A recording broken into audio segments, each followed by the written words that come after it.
Check this out mga kautag. So, eto yung ating pinakuluan na smoke utag. So, i-slice na natin yan ng maninipis. Yan oh. Kung makikita nyo yung karni talagang mamula-mula pa rin. Yan.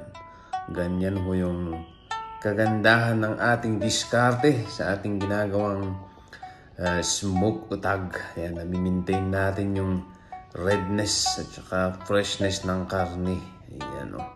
Quality talaga yan mga idol. Masarap pang pulutan. Ayan, shout out sa lahat ng kautag natin dyan. Mga solid kautag natin dyan. Ayan. Thank you mga idol. Solid talaga.